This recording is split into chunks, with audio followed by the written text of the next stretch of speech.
Bayangkan sebuah kota yang begitu megah, dipenuhi istana dari emas, jalanan dari kristal, dan teknologi yang bahkan melampaui zaman kita sekarang. Tapi kota ini lenyap dalam semalam, dihapus oleh laut dan waktu.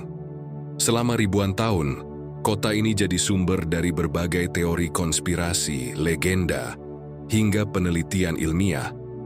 Tapi apa benar Atlantis pernah ada? Atau cuma dongeng kuno yang terlalu indah untuk dipercaya?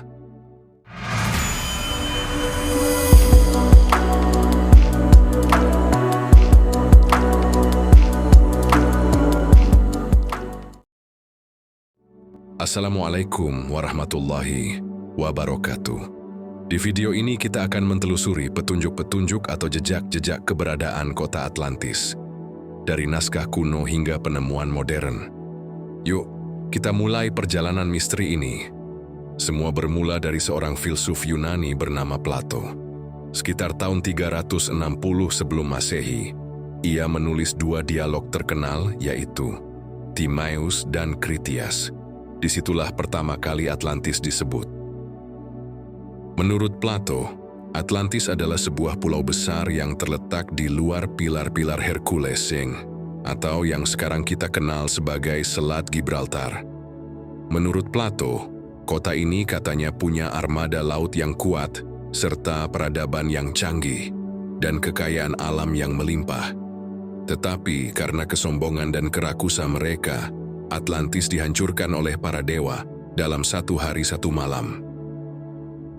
Nah, sejak itulah muncul pertanyaan besar.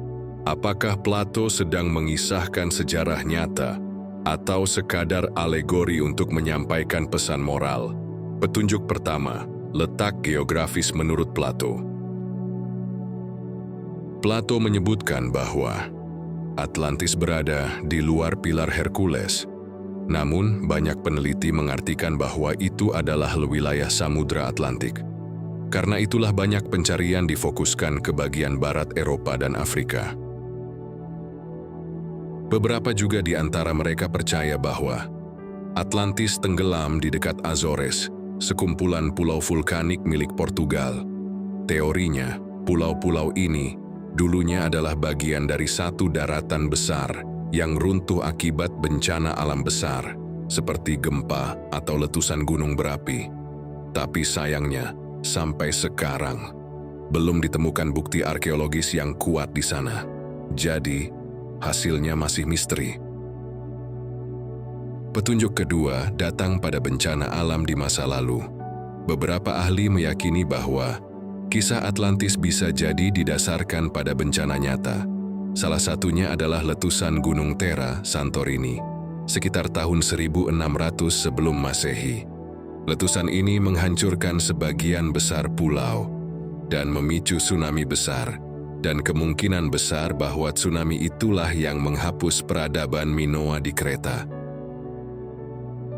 Peradaban Minoa sendiri memang maju secara teknologi dan seni, bahkan punya sistem saluran air dan arsitektur canggih.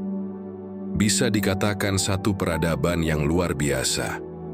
Pertanyaannya, apakah mungkin Plato mendengar kisah tentang bencana ini, lalu menggabungkannya dalam cerita Atlantis? Petunjuk ketiga, penemuan aneh di dasar laut. Pada tahun 1968, sebuah tim penyelam dilepas pantai Bahama. Mereka menemukan struktur aneh di dasar laut ini. Namanya Bimini Road. Terlihat seperti jalan lurus dari batu besar yang tersusun rapi. Sebagian dari mereka percaya bahwa itu adalah sisa-sisa bangunan kuno, bahkan mereka mengklaim itu bagian dari Atlantis. Tetapi, sebagian peneliti lain mengatakan bahwa itu cuma formasi alami dari batu kapur. Selain itu, teknologi sonar modern juga pernah menangkap bentuk simetris di dasar Laut Atlantik. Bentuknya mirip kanal-kanal dan dinding kota, tapi tak ada yang bisa mengonfirmasi dengan pasti kalau itu adalah peradaban Atlantis. Atau mungkin itu hanya sekadar ilusi visual, atau benar-benar jejak kota yang hilang. tambah bingung, tak ada yang pasti.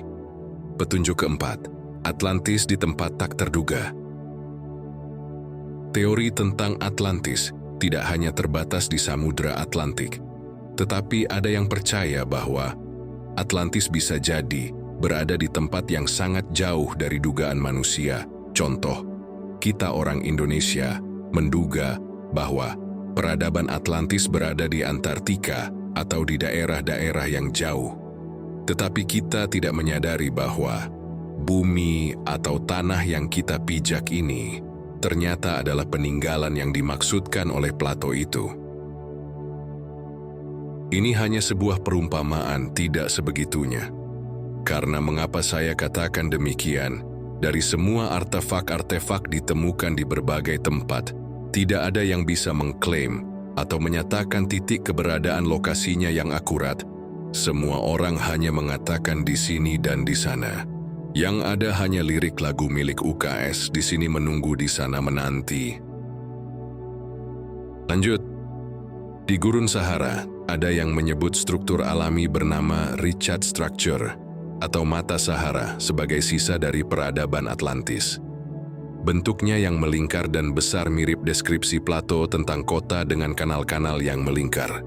Tetapi di Antartika, teori lain menyebutkan bahwa Atlantis adalah benua yang tertutup es ribuan tahun yang lalu. Masih pakai kata tetapi tak ada bukti konkret atau real yang mendukung tentang ide ini. Ini namanya bingung.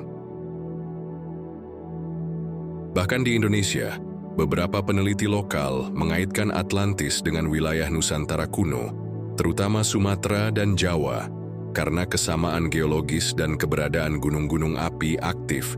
Tetapi tetap saja, belum ada satupun teori yang diakui secara ilmiah sebagai bukti yang pasti. Jadi Atlantis itu nyata atau tidak? Sampai hari ini tidak ada bukti arkeologis yang bisa memastikan bahwa Atlantis benar-benar ada.